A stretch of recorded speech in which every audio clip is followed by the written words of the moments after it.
Tuelekee kaunti namba 29 kwake anaitwa nani mwandishi wetu Daniel Korir, ambapo anatufahamisha kwamba wakazi wa eneo la Sirwa Posta huko Nandi wamefunga sehemu ya barabara ya Chavakali kwenda Kapsabet wakilalamikia hali mbovu ya barabara hiyo.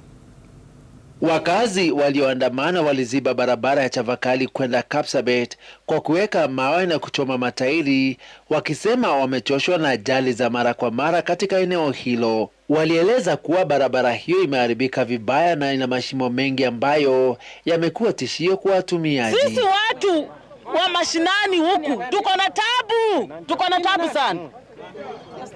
Wakati walilima hii barabara last year wakaweka malam, kwanza waliwacha tu ikawa tu mchanga tupu. Kuanzia Shiru kwenda mpaka Kapsabet tumetengwa, sababu njia yetu hapa ukienda watu wapote tuko na shida, sababu ukikutana na trailer kwa hii barabara inapiti uende kando.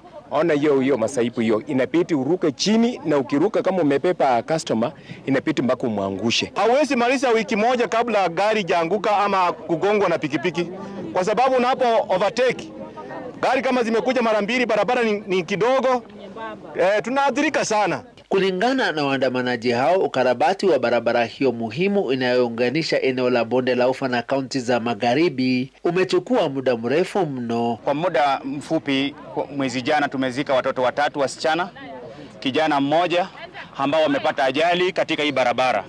Leo hii tena tumepata a tragic accident ambayo imetuumiza tena roho zetu sana. Sababu hii barabara, maintenance hii barabara inaonekana walipea contractor ambaye astahili. Hii barabara imelimwa, kiangalia ni shimo kubwa sana chini hapa, na ni muda haishughulikiwi. Tunakosa kujua serikali inapita kwa hii barabara inaona mambo haya ama haioni. Tuwezi sema sana barabara, gari ilikuwa overspeeding. Hii barabara contractor amechimba side zote mbili na barabara ni ndogo. Sasa dereva wakati alikuja akapatana na lori pale, akajaribu kusongea hiyo lori, lakini tairi moja ya mbele ikakataa, ikalala kando. So kurudisha hii gari kwa barabara ilikuwa shida sana. Wakazi wa eneo hili wanasema kwamba barabara hili limewakosesha usingizi kutokana na visa vya ajali mara kwa mara.